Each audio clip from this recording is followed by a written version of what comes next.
watch ya fana mwe bi na Facebook. Watch ya fana mwe onye saga. What the many people ji like a drag him. And then I want to get a walk over boy je drag him mari. Amo kami henji abo no nkete. Amo kami henji abankete. Amo kami henji abankete.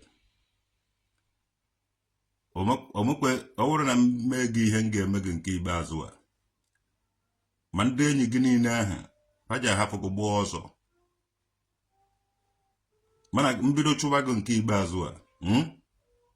Ndị niile aha ndị enyi gị niile a ma Seaman Global ma bebi ọkụ ma ndị gasị ha ndị niile ahụ oge eji gbara afa sị dagara ha na anyị ha ga-ahapụ gị gbuo ọsọ. Amụ m enjin agwa nọ Germany and ebitego m obodo ya ka ọ na ịma ha ya na-aga ịmara ya. Ebighị na Nigeria. Onwe onye ọwụna ka ị ga-adara gị move from Nigeria. Respect people for who they are. Jpac ewughị ezigbote mmadụ. Why iji ara ike ịkpọtọkọ ndị Igbo? Ichena ndị Igbo dịka one village. Ichena ndị Igbo ha dịka ndị Hausa. Ichena ndị Igbo dịka ndị Yoruba ma ọ ndị nkwa ihe ndị Igbo. I nwere ike ịgụtanwu the census, I nwere ike ịgụtanwu ndị Igbo ọnụ.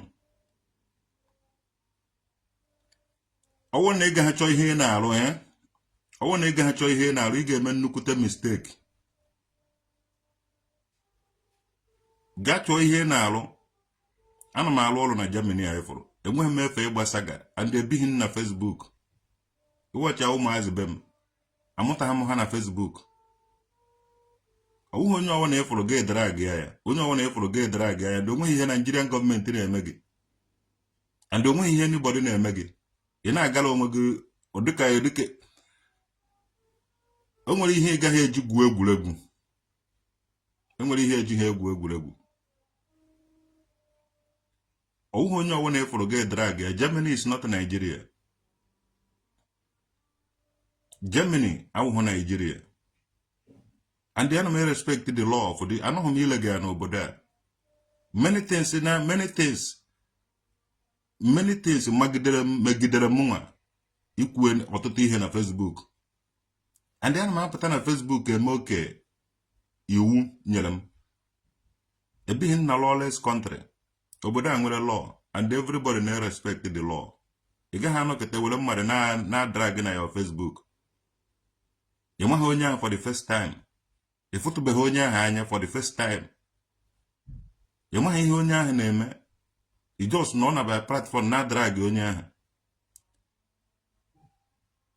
It have to stop. They have to stop. Ọ bụrụ na unu declare ya ọgụ, ndị Germany ga-emerikwe ndị Nigeria. Asị Germany na Nigeria n'ụwa ọgụ. Ha ga Nigeria, Germany apịawo Nigeria under 2 minutes. Respect your go he nọkọta ị na-eje achọ onye ka gị okwu. Anaghị m Facebook anaghị akwụ m ụgwọ. Omeghị onye nwere ike awụghị m bele face. I nweghị ike ịfụ m ebe a na-eme occasion aga na-eri nri dị ya.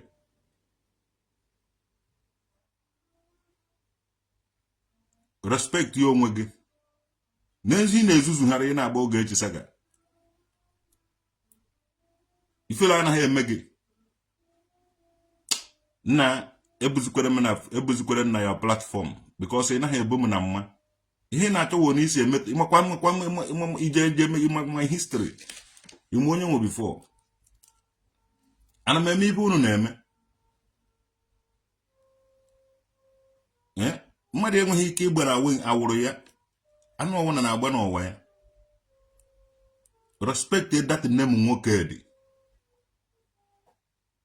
Anwazikwana anwa akpọ that name anywhere.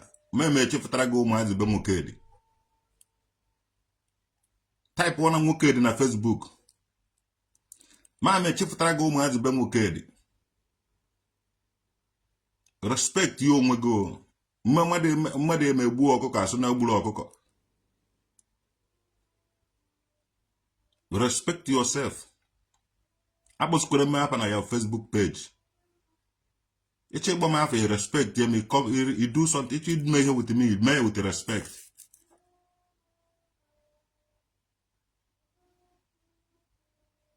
Every day, when I not you na tanish image. Every time when I not you na tanish image.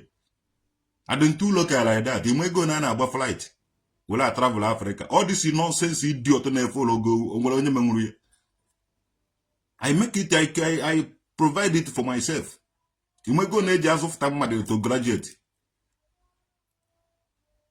Na respect you may go. Onye na agboro onwe ya mbo na drag. Nga agboro go due process advocate. One name I gave my DPA, Ekulo. A willing go from Nigeria. Mwega hina we me people are all on a platform good by traditional work. You what Diego? Edges in the edges in the mabwa, edges in the mabasaga.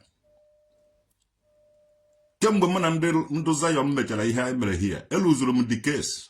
And the Hamugosrim I do not have any right to take law into my hands. And the ejim certificate here, ejim the akwụkwọ gosiri na eluzuru the case, and the akwụrụ m ego na ha charged him. So bikonu, onye na drag mmara ya mara kwara nga akpọfu ya court. Ibe awụ warning ka na-echi gị ka ha fe ekpofu court. Amụgo nwere character defilement. Ọwụ na mme gị ihe ọjọọ, gba m akwụkwọ to court, sue me to court. Ọwụ na o nwere ihe mmere gị adịghị mma, sue me to court. Ejelem court, man and Zion kwatara at that time, man Esen, man Odinburg here. I met ya NDN law na court. And they lose on the case because I got the return all the video mele. Or the common achu one bise, man achu ya na na achu or na but na achu ya. So they taking law into my hands by you put you on my Facebook page and the akulumun nukutu ugwo. Yama hayana game mara. So because una drag is equal no mu chicken change. Saga ono ekuma akpọrọ ono law ema akpọkwala ono ema akpọjekwe gị na court nakete na achi ime bụ image m ona ka isi vufuta all this ụmụ nonsense fake DBS tag ba mara with them chebere nke mmadụ da na ịchọba onye na-eme ihe a na ịchọ gị declare respect agbaskwere m apa anywhere again anaghị m agbasaga. I have time now for any motherfucker, even with the time for my own family. You come up on your Facebook page again. A bomb barrister make you from DPA, due process advocate. I totally from Nigeria. In a make content creator, money here in your content. I know how illegal in Germany here. All this nonsense you don't promote in the southeast. Ebu mmadụ enye gị ego ineri. Ebe ọwụ na-emere ana anye gị ego ineri. Take your serious time. Awụ m ori m ovuo and awụ m ori owo. Anaghị m ezuzu ka ụnụ nwa. Inwe ahụ kpọkọ m afa na your Facebook page again. Akpụrụ m gị.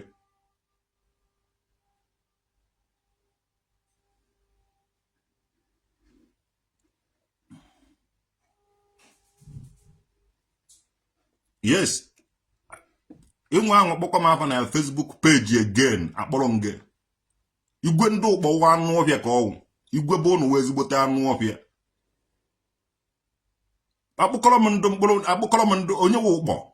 Chukwu masị ọrụ udo hafụrụ m ndị ụkpọ ka m pịawasịa ndị ụkpọ azụ. Ka m vlọgụ jee n'ụkpọ. Ụmụ anụ ọbịa ndị ụkpọ. Anakete ndị ụkpọ a na-ezuzu onye kebe ka esi onye ebe ka oriri nri ụnụ tara anụ na-abọ ndị ụkpọ ụnụ eji ha adụ onye mụtara nkakwu ya zọpịa ya ọnụ onye mụtara awọ ya zọpịa ya afọ ụnụ hafụ na anụ ọbịa bụ ụnụ ọ na-ezuzugharị ọ bụrụ ntụfu na-etufuo Jpac onweghị ibe eji onye ahụ anụ ọbịa ka ọ na-eji agba oge echi ọ na-eji agba oge echi Okeke Njakasaga Ogechi ga-adọgụ va dị ọsịsọ chere ije emeri nwa Ogechi onweghị onye nwere ike imeri nwa Ogechi na nzuzu ị na-agba nzuzu mgbele Jpac ị na-akpọgo Jpac ị na-agba nzuzu mgbele ịgbara jee ebe ndị ụka ịgbara je ebe ndị omenala ịgbara je ebe gị ịgbara je ebe gị akwa ngwere agwọta nwụrụ gị ọgwụ akwa ọkụkọ agwọ nwụrụ gị ọgwụ ọwụrụ n'osisi ọwụrụ na akpakara dị ngwo ma osisi nọ na ndị ọkpọ ntu a na-akpụ na ị na-akpọ ntu ijezi ebe ndị ọkpọ ntu osisi nọ na osisi erube nwa osisi aka ha aka ijere ebe bịa ka agbaje gị na ude akọrọ abụọ ka ịfụ nnukwute akpụ nọ n'ude akọrọ abụọ elu ebe ahụ ịṅụọ iyi ahụ agbaje gị na ogwugwu akpụ o nwere nnukwute osisi kajara akaja nnukwute osisi dakisi enwere osisi ka vileji nọ na Anambra steeti ịgbara jebe Imo steeti ị na-epụrụ ebe ọwụ na-enyere ha nwaja ya ego irie ebe ọwụ na-enyere ha nwaja ya ego irie ebe ọwụ na-anwụchara gị nwaja ya ego irie ma ego ọgwụ ma ego alụrụ ana ma ego enwe ha ọdị ego ị naghị eri ma ego ejikere na-apụ ụmụnne anyị inye irie ma ego ezutere n'ohi irie ego apịtara n'ife ọpịpị azụrụ gaazị eji esi nri irie ifela ọ na-emedukwe ha ifela ọ na-emekwe ha ewuru ego akpọtara enye irie ego emere irie nke ọwụ na irie ị na-ajụdụkwa ajụ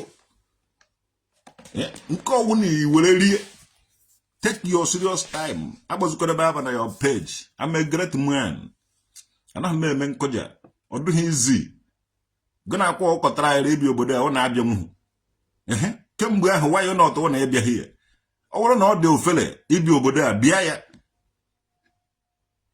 ị na-eje etiri ndị ụmụ anụ ọbịa ndụ na-amaghị enweghị ike ịkọwa ife mere were nwee ego anọkịta onye na ike ọrụ na-adụghị ike na-adụghị akpata ego na-azụ gịnị ka o mere were kpata ego ovunwuru 1 blọk simenti ka ovunyere ofu akpa simenti kedu ọdị mbọ ọ gbara ịchọ agwago ndụ gbara mbọ kpatara ezigbote ego jeziko na-ekwuru ọbịa ọ ndị awụ ndị ogbenye mkpa akụ ịfụ na mmadụ kpara akụ kpagide from akụ tigide akụ sugide akwụ tagide afụfụ were wụrụ nnukwute ọgaranya today ndị awụ ndị nwere histri enwere ndị be anyị ji wee kpata ego agwago na-ekwe ndị awụ ndị tara afụfụ ndị awụ ndị tiri ya akụ ha ichere onweghị ibebe emeghe ma ha mere mechaa wụrụ nnukwute ọgaranya today si man global gwa m ibe i mere were nweta ego ọ dịsị ụmụ anụ ọhịa na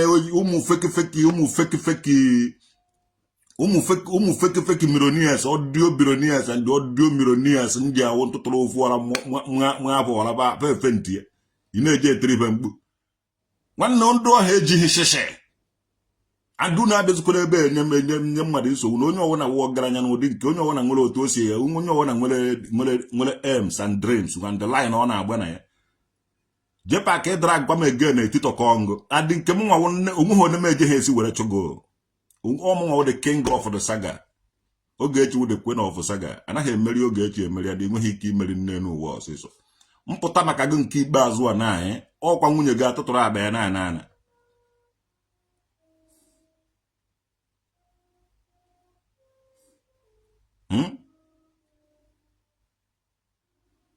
akara ekwe na ọ na-akpọ ntu ojebe na village ndị ọkpọ ntu village so ibe a anaghị ekwu nwere village be ị na-eji agba ya ị na-eji ya sị na ọ naghị eme exist ọ na-eme na exist e nwere ọkpọ ntu village kwuchibe isi ọ na-akpọ ntu na-ekwu na ya sịrị ị na-akpọ ntu igbera jebe ọkpọ ntu village ọmụnwa the king of saga Ogechi the queen of saga and iti ebe ahụ ya agwụọ ha ka ụgba ichere ije emeri nwa Ogechi agwara m nkịta mana nkịta afụtago nna jenu gwa Ogechi na afụtago m ọsịsọ onye ọwụ na nwoke tiri n'obe Ogechi okeke njeka na ọtụgod atụtụrụ ha ma kụjie ego ọkpa mụ na Ogechi na-eme combined business yes ọ nwaanyị ka ọwụ andị akwụwara m nwaanyị ahụ ka m nwee ike ititọ ka ụmụ nwoke niile na-agba akụkụ ebe ahụ onye ga-emenwu ibe dị n'Ogechi ịtọ anyị akwụkwọ ngụ ka onugbu ọsịsọ ị na-eje agbasa gị ibere emeghe gị ịpụ ha akwụkwọ gị idukwu ka Davido ịdụhụ ka Wizkid ịdụhụ ka ndị a na-akụ n'egwu nụnụ ịdụkwu ka 50 Cent ka iji adụ ka onwe onye dụka ya o mere onye na-akụ n'egwu nwere ahụ na nwa ma odi egwu ekoro men de odi egwu ekoro ndị ogbo una amụrụ gịnị amụrụ nwa you never kuvu ahụ to God who made me and you Ime enjoy for that when I saga me again. Na go me again. Nana I follow my page. Nana I share this page. When they go and sit down in Abwa saga. Ume saga in Abwa. Ema ibe melo nyeze Jesus. Nduri na neje who said by ema ibe mele beji buga alwolo. Ema ibe akwa akwa mele ma akwa ngwele. Ema ibe mele welo wu nenu ni na hololo. Ema ibe ba neme. And they know you that you know. And you know that they know. And they know that you know. Ono maibe all this ndo mavuru ana mavuru chana na Igbo. Eno mwanye. Oje to na kweburu mazi ba ni ne huru ehu. O mu traditional wokedi. Eje na ekpo mmụọba. Mmụọba je na anu so na ogu na ori na ahụ na nkwo na eke ụtụtụ ehihie na anya so ga na agbafu isi na ahụ. Onte ana Igbo je na achụ unu. Unu erie na ego hwotohwo. Ego hwotohwo go unu na eri. Ego hwotohwo ego ọbara. Ego alụlụ ana. Muke na drag. Nwanna akwụ anaghị m achọ okwu n'obodo a ndị ojomili so m achọrọ okwu. Mana ịchọzie m okwu ikote okwu m. Ịchọ m okwu ikote okwu ma anọrọ m onwe m na-eze kwere saga. And there will a full member of DPA, due process advocate. So, onense kuruba nke ikpeazụ atụ God awụ m igwe. Wuru hamwe. Wuru chesoro. Wuru onwe nke ma awụ.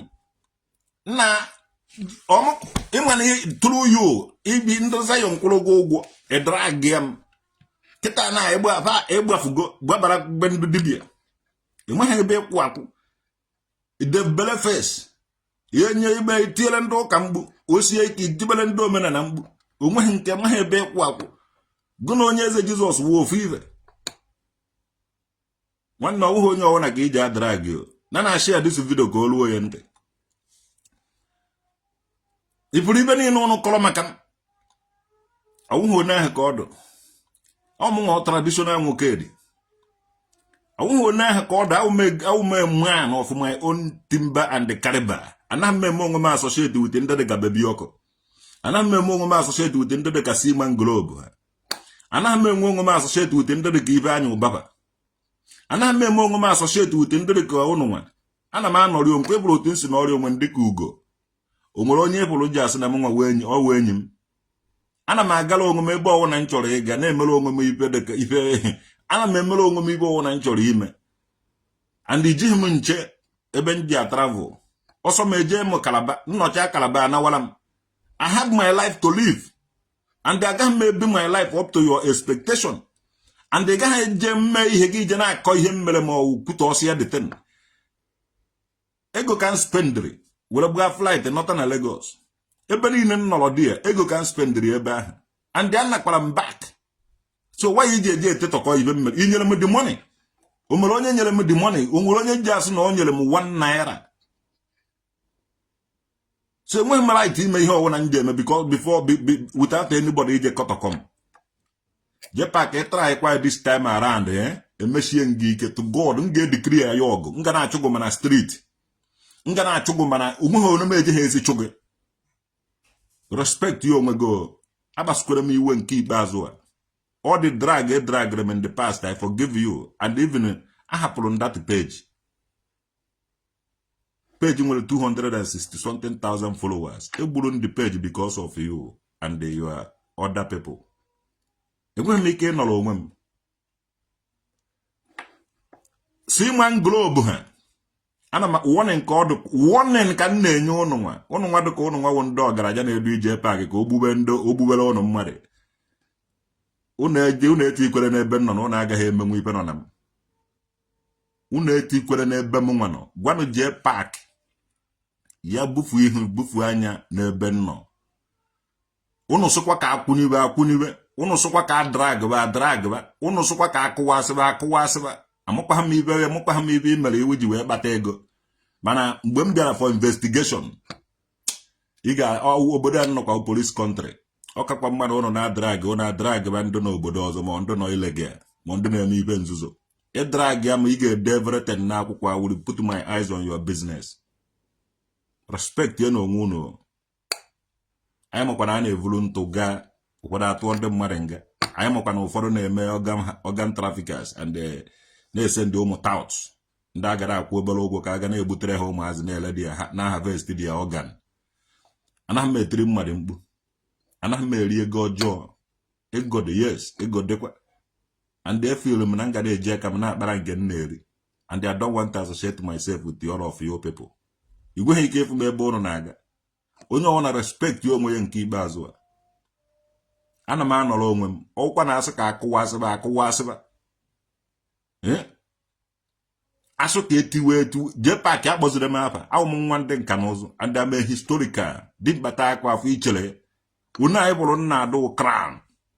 And I'm my just boys can make it up. No, I'm a crown. I'm a crown. Afufonata. Family background, my history. Everything I have labored for.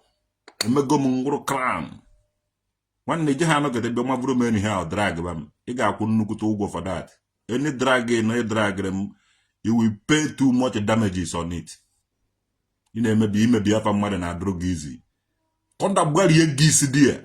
You may be a family. Eme kwene kam wetere ngwagi ibe eme kwene kam emene kam ngwago okuo odo ki itete ụla no ito onye na-emebi afa ya ma onye ọwụ na ịnwekwa ịmaghị ibe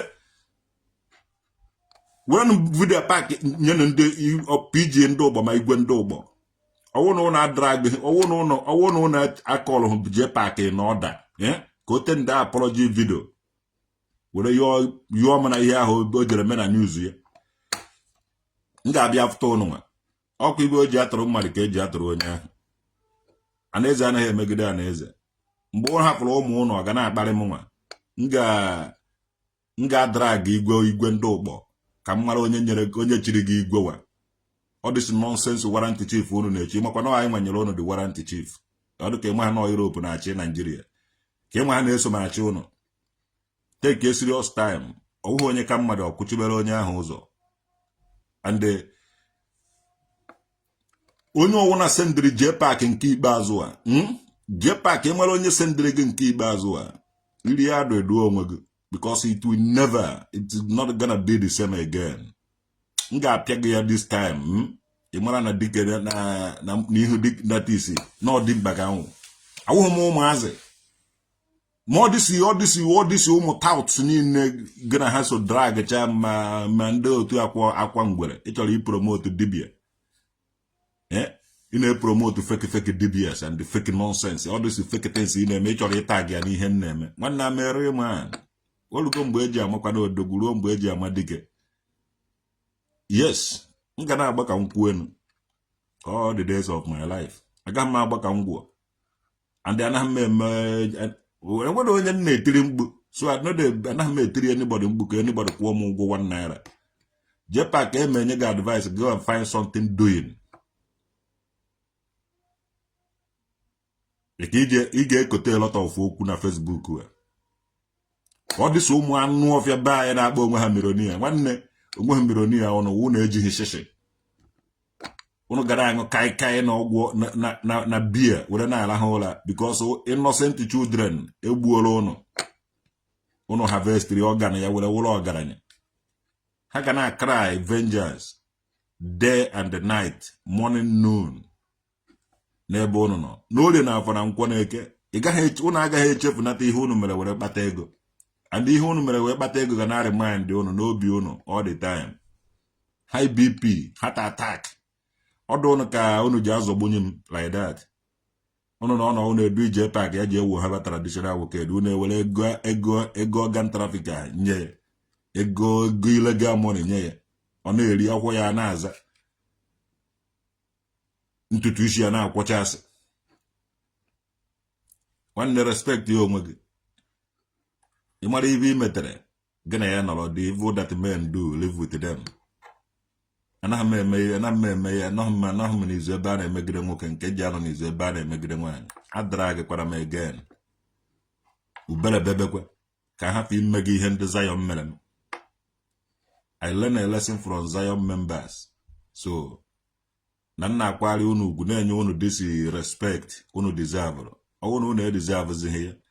Drag ya na Facebook ka mmegi ihe ndị Zion mere. Drag kwa m again. Ikuo na efugo m anya before. Ikuo na emu onye nwe efutugo m anya face to face. Onwetege anything email mbịa mebiela gị. Ka mara na okwu ka ị na-achọ na akwụba gị kwụwa m ije withstand m 2 minutes. Akụgbuo m gị ebe ahụ. So why onye chọrọ ịnwụ anwụ na achọba ka m gbuo ya. Ana m egbu mmadụ. I want to live my life. Otu chimana chimis were kpete. So ị na-adrag ị mara ndị na-adrag gị je drag baba. Ị mara ndị na-eme ide na-agbasa ndị na-eri owu ka gị nwa ije drag ba.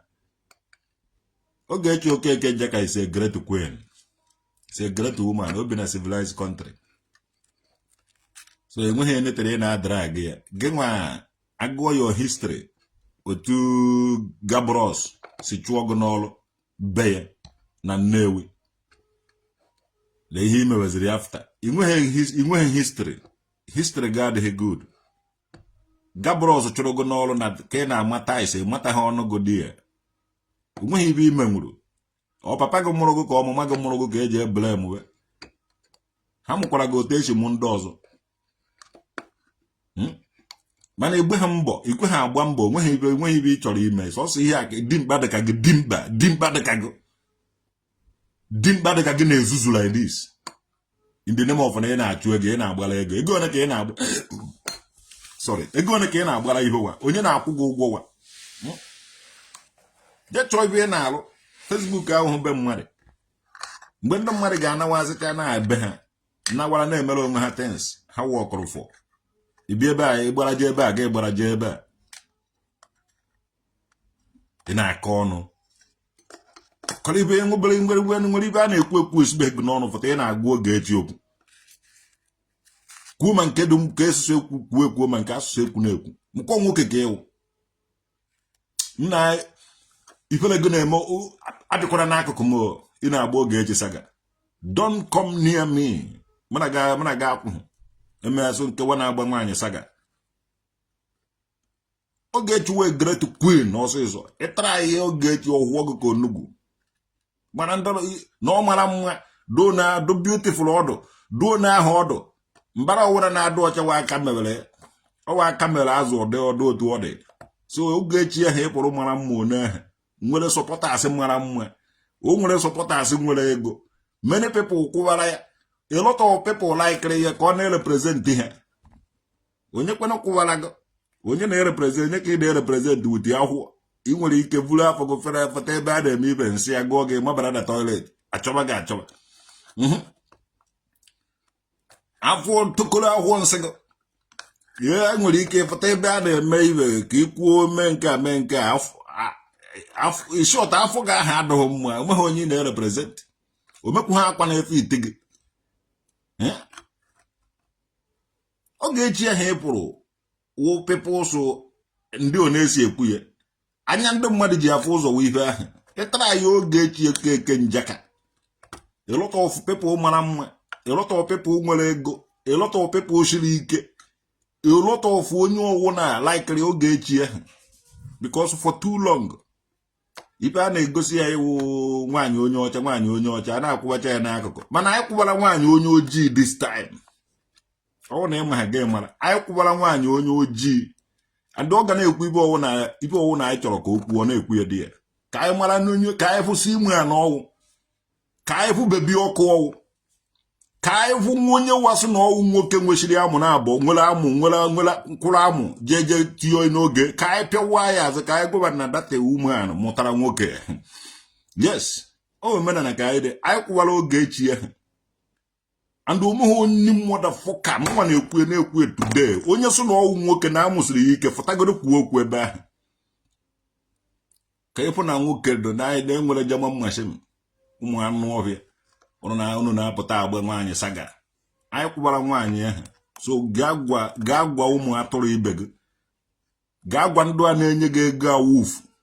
ga gwa ndị a na-anye ndị anụ ọbịa na-enye gị ego onye kwụrụ ọtọ asị drag ya onye kwụrụ ọtọ drag ya na ego be niile ji agwụ na nke a and ị gaghị emenwu oge echi eneten ma ndị lọya ma ndị ihe niile onwedịghịrị ibe unu ga-emenwu ị na-adrag mmadụ oge echi wela ezivuru m ozi bifo ama na ozi ahụ ji eru ha aka ugbu a apụtago m na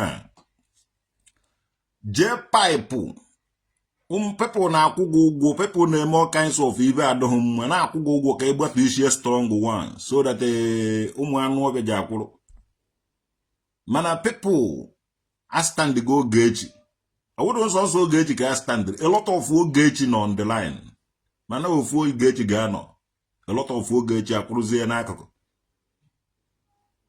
edikiri ego m ọgụ today ọgwụ ebibe jee kpọọ ma bebi ọkụ jee kpọọ ma si inwe global kpọọ ndụ anụ ọhịa niile gwaba na mkpọrọ bụ anụ ọhịa because ha nwa na-agbagharị gị aja n'ukwu na-enye gị ego ndị peji agwa ibe na-eme were make money. Yes, ha ga-agwa ibe ha na-eme were enwe ego ka anyị kele ya ụmụ Igbo niile because ohi dị too much everyday na-anwụdo ndị ochi na-anwụdo ndị ochi kwara asawụ ndị Ebonyi steeti wada asawụ ndị Imo steeti ma ọ na-awụ ndị Ebonyi bi n'Imo steeti. These people ga-agwa ife a na-eme were enweta ego ka anyị nwee ike create job to ụmụ Igbo youths. Kidnappers dị too much bụ ana ụmụnne anyị na-efu too much a na-ebekọrọ dia pass na-ele some people a na-ewere the money na ha ji ego nna onye ọwụna nwere ego na Igbo ji agwa Igbo mere were nweta ego ka anyị mara ebe ibe na-eme anyị si a na-enye gị ego jee drag ba people na social media jee drag ba people on their comfort zones nna anyị bịara emeda Germany agwa ngadatana n'obodo a anyị siri ike too much and ụmụ Israel ga-adụ very strong to be able to defeat all their enemies.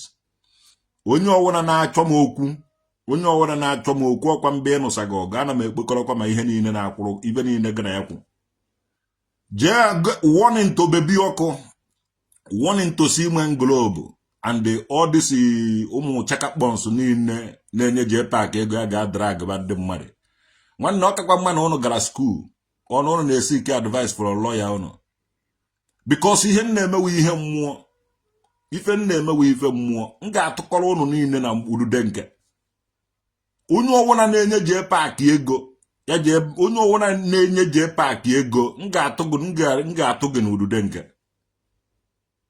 and arakwa ha masụ mmadụ anaghị m asụ ndị eze mmụọ udude nke ha tụọrọ m mmadụ na udude nke mụnwa na-eji aka m atụ onye anọ mụnwa na-eji aka m atụ mmadụ na udude nke ọ karịkwa ha ya na nwunye ya nọkwa n'azụ nọrọ n'ihu ọkwa mmụọ na-eje obodo oyibo mmụọ na-afụ afụ na-abata atụọ ngụ na udude nke ọgụ ebido na-anụ ya na mmadụ ya na-anụ ya na mmụọ because ọgụ eji ọfọ were anụ ọ mmụọ na mmadụ na-anụ ya ndị mmụọ na-eme nke ba na-eme na mmụọ mụnwa na-eme nke anyị na-ekwesịrị ime na mmadụ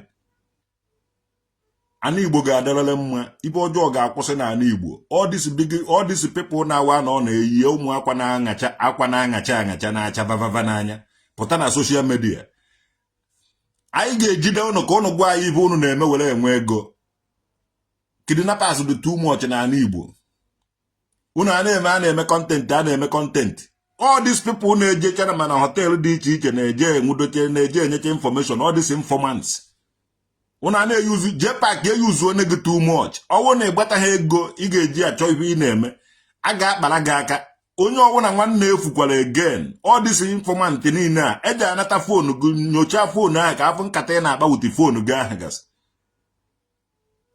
anyị abịaghị idozi ya n'Igbo anyị bi na civilized country and anyị need any apology all this ụmụ Igbo ndị nọ n'ụlọ na-eme eke ego ena ga-agwa anyị bụ unu na-eme were enweta ego ọwụ ha anọkọta a na-eji akọrọpụtụ ndị mmadụ a na-eji egbuchasị ụmụ Igbo. Yes, mụnwa na-asụ na a ga-etinye anya to ndị ọgaranya ndị agbara onwepụ ọgaranya onweghị ọgaranya ụnụ wuo onweghị nito na ọ dịsị non historical na ọgaranya onweghị ọgaranya ụnụ ma ibe ụnụ na-eme were enwe ego onweghị ike ọrụ dị ụnụ alụ nwute nwuhe nitin ịfụcha aba adọicha aba awụka onwere mbe agụrụ onwere mbe ha nọrọ n'afọ fụ ha adọ ya afọ kpakenye ya afọ enu ịfụ ha adọ ya afọ kpakenye ya afọ enu afọ ka ụnụ na-etodu ibe na ka ahụ ịdụ mma wụ ibe ahụ ọwa ahụ ịdụ mma wọchị ya ndị niile pụrụ na-anwụchasị kịta anwụchasị n'ala Igbo ọ kwado osu ndị degema ndị adọkọchara afọ ndị a degefuchara afọ degemas ọ dịsị degemas na-anwụchasị bikọs ndị degemas ma ife ha na-eme ha na ha last ọ dịsị ndị degema ife ha edọkọcha afọ vurucha afọ ifu ha afọ adụ n'obo degemas ha nwawo ndụ na-anwụchasị nụ bikọs ọ ha nwa ma ife degefuru be dị afọ onye ọwụ na ịfụrụ nwụrụ na jee nene ya mara na ọwụ degema na-ashị ya na disi vidio ka ọ na-aga onye ọwụ na nwụrụ kịta jee nene onye ahụ ọ ndụ degema ndị a dọchara afọ ka mbe ịfụ aba a na-akpagharị mgbe ha dị ndụ iche na ha nwere ego gịnị ka unu na-eme were enwe ego bikọs ibe ahụ na-egbu unu with high BP na heart attack unu ejeghị eje gbaba mbọ ọwụrụ abịa unu a na-ekpọ Binance Selling mebe na ya mana unu egbuzine mmadụ unu ejezi na-asụ ndị ụmụazị jee gbawutere ụnụ ndị mmadụ unu eduzine ndị ike ha jede emere ụnụ ife ji n'aka ụnụ na-eme ife na ọ ga-ehepụ ụnụ leduzuo degema ụnụ niile ahụ ndị meele m ndị na-alụrụ m ọrụ ndị na-alụ gịnị ka a na-alụrụ gị gịnị ka a na-alụrụ ụnụ gịnị ka a na-alụrụ ụnụ ndị na-alụrụ gị ọrụ gịnị wụ ọrụ gị ahụ unu na-edu ndị mmadụ ara eje na-anwụta ndị mmadụ na-ebe ha mkpirisi unu a na-ele dị ya pas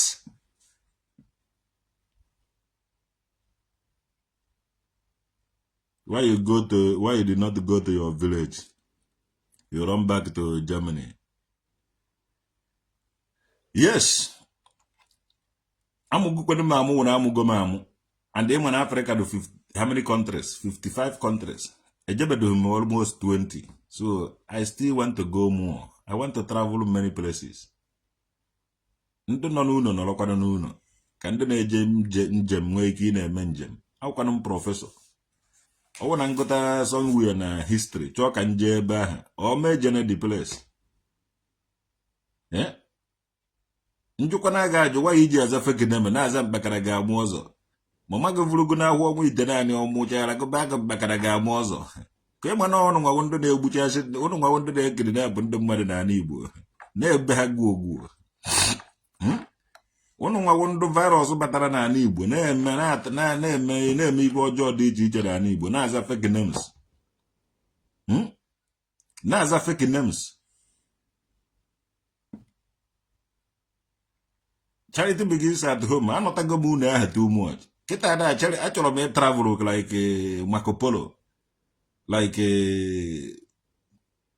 Jpac. I want to exploit the world na-agbagharị n'ụwa na lụọ egolote eje m ebe ahụ lụọ egolote eje m aka m chọrọ ije sef Benin Republic many places m chọrọ ije gasị many historical places m gụtara na ma ihe a m chọrọ ịga unu na monitor my activities unu kara ibido n'oge na I travel go too much and the travel ahụ will go part of me ngologolo ejekwa m unu mana ọ bụrụ na ọsọsọ unu ka ejere eje aga na-agakwa another places so onweghị onye m na-agbara ọsọ onwekwara onye na-achụ m and unu watch ejighị m by this time ana unu mgbe m ji anọtakarị unu mgbe eji agba udude nke so unu aga na-ege na anụ ọhịa ụgbọ ntị anaghị m anọta unu mgbe ndị ụka ji agba Krismas anaghị m anọta unu Novemba mgbe ji anọta unu wu mgbe eji agba udude nke watch all the time ịfụrụ m n'ụlọ kedu mgbe ọ mgbe eji agba udude nke anaghị m anọta Krismas period kemgbe m ji wụrụ traditional nwoke kemgbe m ji chizuo so nnọtara wụ ejere m fụ my family ụmụ m ka m jere fụ and ịfụrụ na ị gara nye ha the time all new things anọta ha for festival and anọtakwado ha m ka m nọta ka njebe east ma ọ nọta ka njebe another place achọrọ m ịnọ with my family and I did it ọ ya na-ewe unu iwe sometimes ebe ahụ people jụrụ ga-ajụ ebe ahụ a na-ekwutọ gị inye those people distance social inye ha social distance ebe a na-akọtọ m n'isu ọfịa na-akọtọ m ebe niile ndị niile nyechara aka wụ ndị na-akọtọ m ka m ga-esi get to them feel happy ka ị chọrọ ọgụ ka m vụrụ ọgụ n'ihe you have to give peace a chance. You have social distance. Everybody reject chago yo ụmụ gị agaghị reject gị.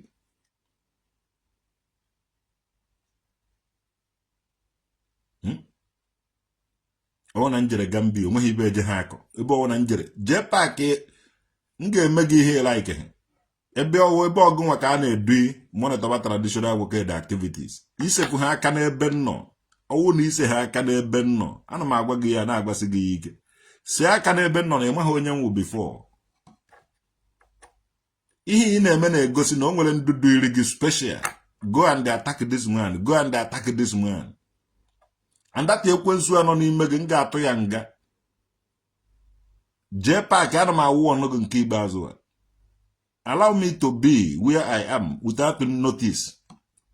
Agazine, maybe that is the real meaning of a social distance. How much one?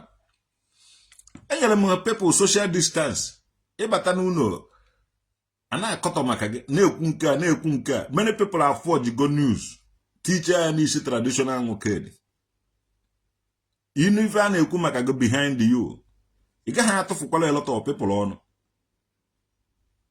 Yes. Onwebeghị ibe ekwubeghị. Ife niile a kwuru maka maasị ka ọwụ. Mụ nwa were nwa ya ome gịnị? Nye ha social distance you onwe from those people. Ejighị m ike eme ihe. Anakwana eme n'ike Godwin Smith. Ejighị m ike eme ya. But these people onye atrize them ha na ọrịa onwe ha. I have my life to live. As long as I'm a living, I got work to do. Social distance yourself from everybody. Na anaghị enye gị joy, na anaghị enye gị peace. Inye distance ya onwe from them. Ha kwube ọnụ ga na-ekwu ihe masịrị ha. Mana onye kwuo nke ọ ga-ekwu nwere ọdịa Jpac bụ ya pụta na social media. M ga-enwe obi ịgbajego court. Because ebe ndị Zion na-ebuka obi ha. Kpọrọ m jewara court. Merie m na court. Mana adụ m happy na ebuka obi kpọrọ m na ndị Zion kpọrọ m jewara court merie m na court. Wema ihe njedo happy. Iwe njedo happy wụ na ha na-emeri ndị nna nna with Holy Ghost fire. Ị na-ene anya ọkụ agba ha. So nchọkwa ga-ewere Holy Ghost fire merie m nna. Nwoke Holy Ghost fire ha ji meri m, police ka ha ji meri m. You're a lawyer. So nwa ngore that side because afutara m ode dikezi afuta ka agba m Holy Ghost fire ka agbara na m ojada na echekwuru m manu n'uga echekwuru m media ha one ka agba m Holy Ghost fire ka agbara na m ojada onwe onye gbamuru Holy Ghost fire iwe ọzọ nnụkwara wo I confront one face to face. So na eji anụzi na court. Before you know it, I jebe court o. Fakpe uru. If you go na. Hakpe uru. So, emeriri ọmụnwa wo traditional nwoke dị. Ife aha ndị ka ndị Nollywood actor. Da mere Holy Ghost fire. Emerie mmụọ bai. Mmụọ ahụ pụtazie nọrọ n'ime traditional nwoke dị. Nazi ya confront ha face to face. Nna abịa na anụ gbaa m Holy Ghost fire ka nda.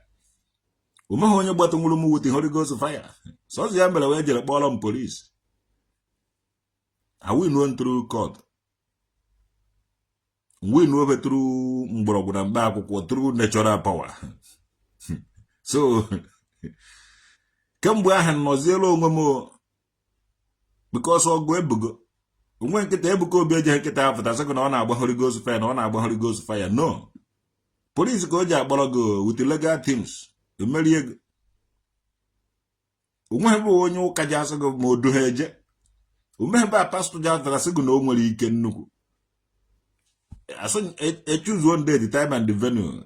Oh, Mwachoro Kabga and the Holy Ghost fire can die, can also will actually name will leave. So, honor him exist. Honor him exist. Oh, Mwa defeat 3 Hammer, original defeat. Hammer defeat the end in a court. Ever since then, Nagazri on so Jpac is Zuzumo anybody now. A man even does I am madam. Because I got ando menana. Ija boku police. I was also ndo kajana bo police. Ndo menana ngokulu access to that police. Ndo menana ngokulu access to that law.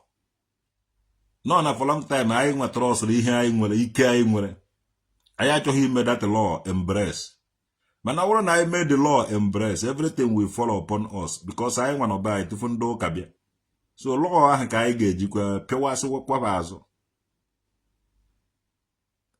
The law ewepụtagoro anyị law.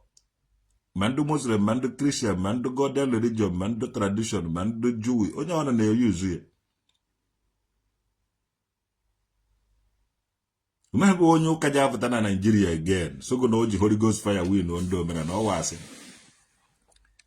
Anyị defeat go ha. Anyị anapụgo ha ike ha. Na kebuko yemno ebuko bi mechichara ya. Na chefutara ya lawyers. Legal teams. Everywhere in the whole world. Ekpakwa ha na ya ba akporogo. Na ejere m ogu ahụ pọ na ụmụ mgbadike. Emeliri mbe natural because anaghị m anụ ntị. Ibe mmawu nke ahụ nchọrọ ime ma emecha ha ya to God who made me and you also godo agba m egbe. Nke ahụ nchọrọ ime emecha ya. Emekiri sure na ebuka obi bụ eji Holy Ghost fire emeri anyị. Eji Holy Ghost fire emeri anybody. Ibe aji meri ndụ nna nna anyị wa police ka agbara. And the oshikwu ike was to come to us. Ha agbakwa police again. So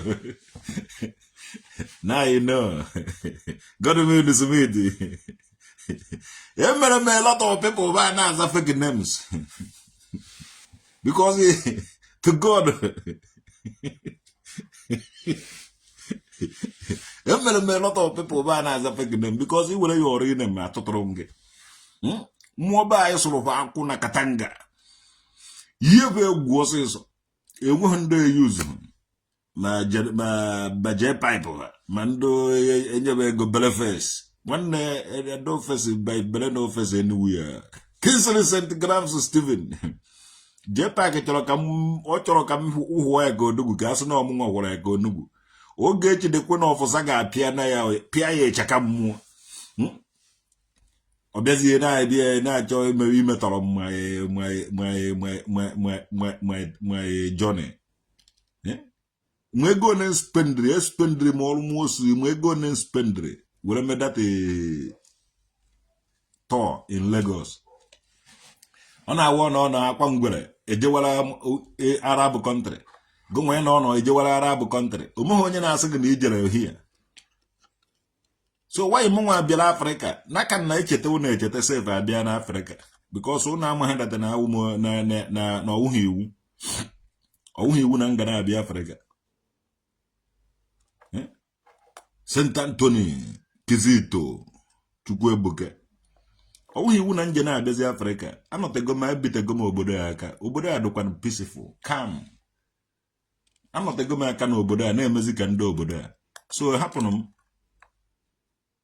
Manage you no bono. Cause is a gem. Oh, he easy. It easy. It easy. Oh, he is easy. And what more do you want on a nas? British. Even British in the no, eh? Oh, British make only. Oh, I'm reading that Nazam Bakaraga Mozo. It's where again Naza. You want to go Glio who know British Melon Neve. Oh, no, you won't have no answer. Okay, Kala Homota. To God in a Denibun. You muta you muta huibu. Gija moto you. In a dem bakala.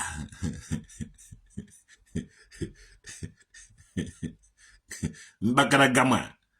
Mokwa Gama Kidel, oh Gama. Bakara Gamozo, or you did it. Igbo akwụkwọ ego Igbo igokwu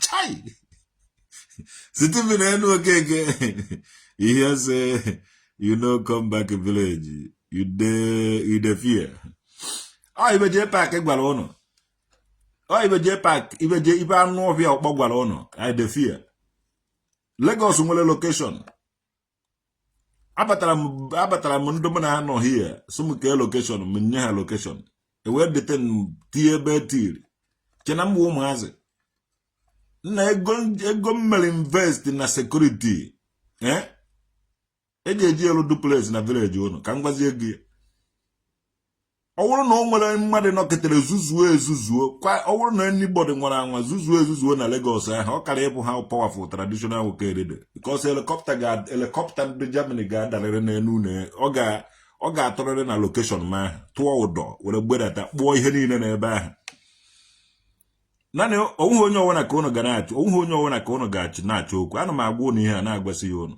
ike because empty drone na-eme cloud noise nkịta na-agba ụjọ anaghị ata onwe onye ọwụna ka ụnụ ga-atara ya like that ngwa were godo ya ọrụ name ka anyị mee ya ka anyị gbaa nụ nwa obere game were na ezigbote abụ ụnụ wute ezigbote adreesị ụnụ na challenge traditional nwoke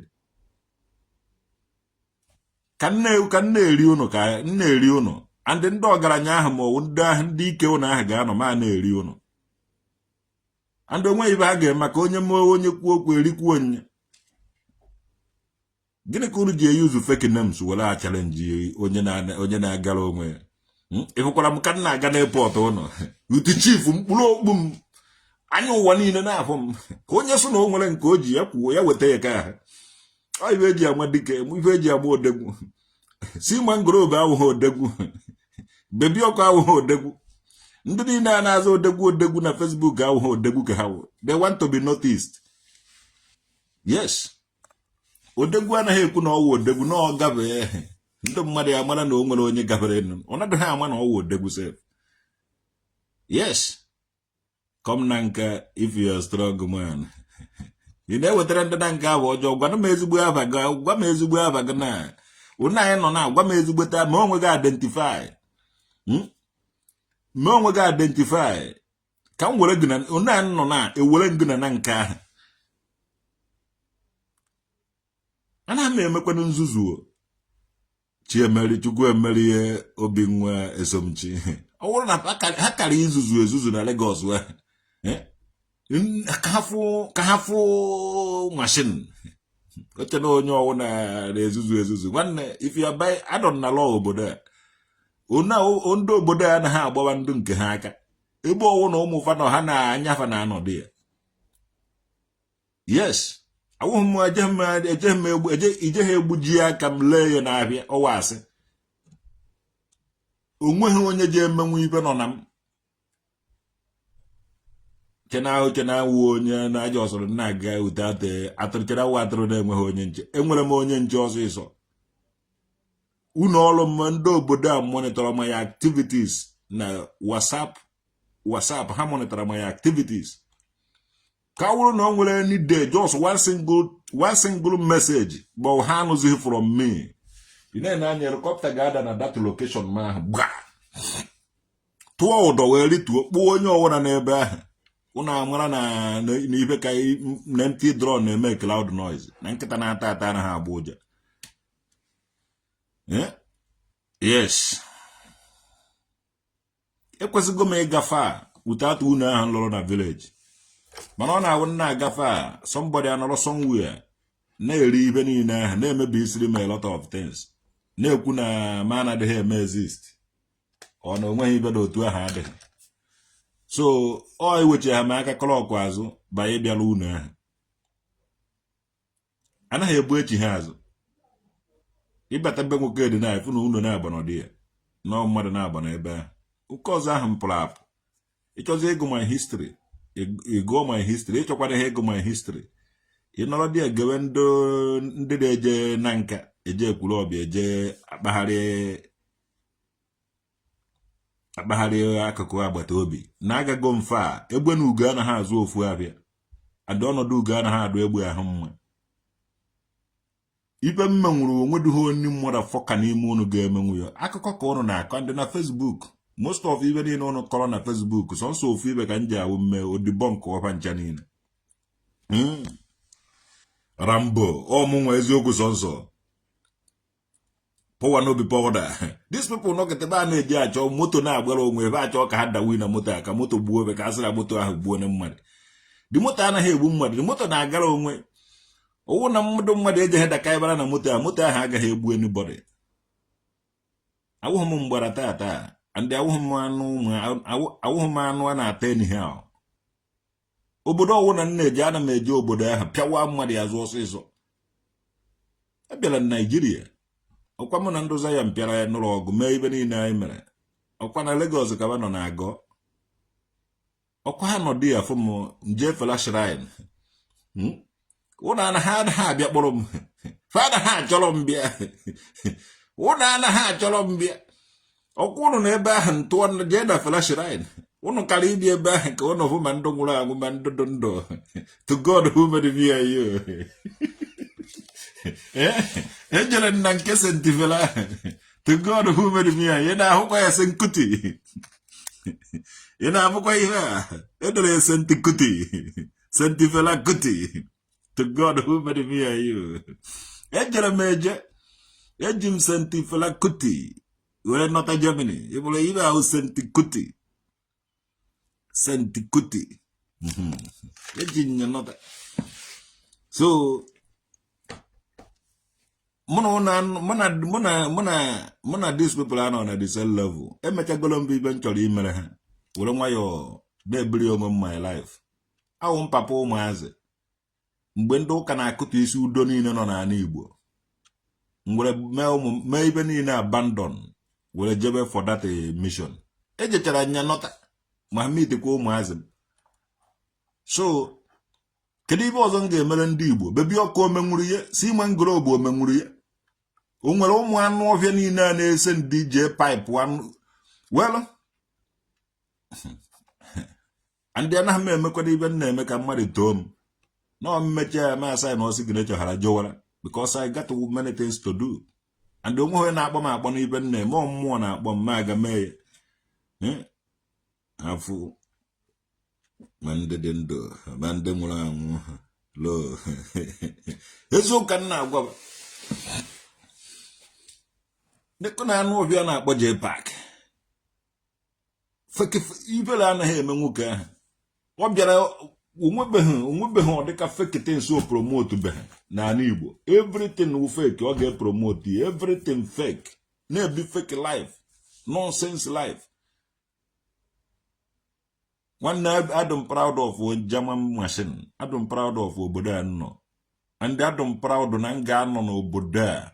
Obi onye ọsọ kwara gị wụrụ. Ọwụ na ị gaghị respect onwe gị. Ịchọ m okwu onwe ha enweghị ike ime gị from obodo a. Abido drag ba a ga-agba saga and this is saga. This is saga agbawa ya. Achọkwa ha mee mụ ibe mmụọ na nga anọ na Germany na-agba gị saga ebe ọwụ na ị nọ. And ihe ọwụ na mgbatara ihe ọwụ na the saga kọsụrụ. Blame yourself. Adam onweghị ndị mmadụ afọka nwere ike challenge m n'afọ yo. Amụkwa m enjin na-agba nkịtị na-achara onye ọwụna akwụkwọ m Rastafari ana m agakwala onwe m na-achọ onwe m no trouble you anadakwa m achọ ndị mmadụ anakwa m achọ mmadụ okwu mana Jpac is enough ije ha emenwu nke ụmụazị ije ha ata n'isi nwe imeji m kemgbe unu na-ezuzu ibe aha ọkwa nwoke dịka nna aza nwoke dịka nka na-azakwa kemgbe a na-eme nke a na-eme nke ọzọ ọwụ na ndụ izi unu aka gị ikonụkọ ndị eke kpụrụ m mana ọ na-agaghị emenwu ya. Respect ya onwe gị Jpac respect ya onwe gị ị naghị abịa to traditional work for good ihe na-abịawa akwụkwọ ha anaghị ụgwọ ịchọwa onye isi ịchọwa onye na-ata n'isi imeji akwụkwọ gị ụgwọ ịchọwa onye na-emebi imeji take your time maka ndị a na-akwụ gị ụgwọ ahụ ha gakwa review truth will review ife ha na-eme were akpata ego adị mgbe ahụ ụmụ Igbo ga-arise omeghị onye na-akwụ Jpac ụgwọ na-eme genuine business ihe na-eme we illegal things and the kidnapping dị too much na ala Igbo ọtụtụ ihe ọjọọ na-eme dị iche iche dị na ala Igbo ndị a na-akwụ Jpac ụgwọ Jpac ya na-edeceive ndị mmadụ na social media na ndị awa ezigbo mmadụ na ndị awa ezigbo mmadụ mụnwa traditional oged na-asụ sụgwa ibe these people na-eme were enwe ego sụgwa their business gwa na ibe ha na-eme were enwe ego I like m history amara mmadụ mana ruo ya ụlọ so that ị na-ekwu maka onye ahụ edosi ihe ị na-ekwu onye ọwụna wụ ọgaranya gwa anyị ibe ị na-eme were akpata ego gwa anyị your primary and secondary and the university level of making money respect ye na onwe ụnụ na-abịa na-akpakara m mụ na ụnụ anaghị agba n'ofu awụrụ mụ na ụnụ anaghị agba n'ofu ọwa ana m arụ ọrụ n'obodo a na-ekipụ rekọdụ ọrụ niile m na-arụ ana m erekọdụ ya erekọdụ anaghị m eme biznes anaghị m eme buying and selling and anaghị m eme illegal organ traffickers anaghị m eme drug anaghị m azụ drug ka m ji azụ all this nonsense unu na-eme unu wụ ụmụazị ọ dị ego ọsọkwara unu nwee unu wụ anụ ọfịa banye kpata ọdị ego ahụ unu wee disgrace to that name Igbo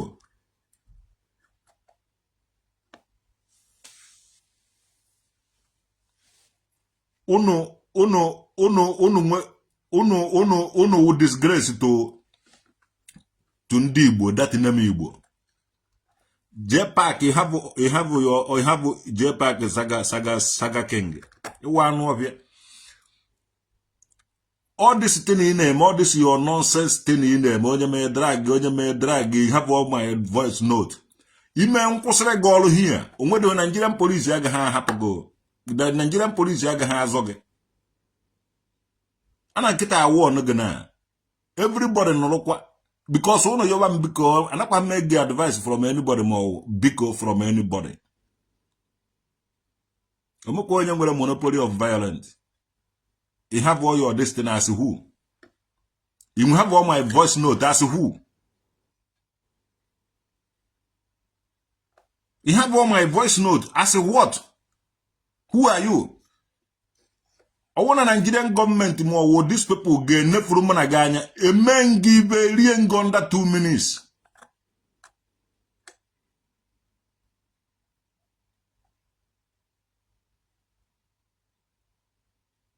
You will all my voice note. Well, all my voice note anywhere. And I get anybody. Only on Facebook. Monitor was the Jpac. But so no got Bokama again. We're telling me who could make them. Can deal with you so that them does a guy more even. In all my voice note. As who? As who? As what? No matter what we never recorded the voice note. Well, nga akuziri gu obere ihe. Ọ dị ka this saga on na Facebook. Onye ọwụna ọ nọfọrọ get drag ya. Any day mention come my name na any of your platform, I will sue you to court. Ka kwuo m ụgwọ damages ihe dị na damage goro for long time.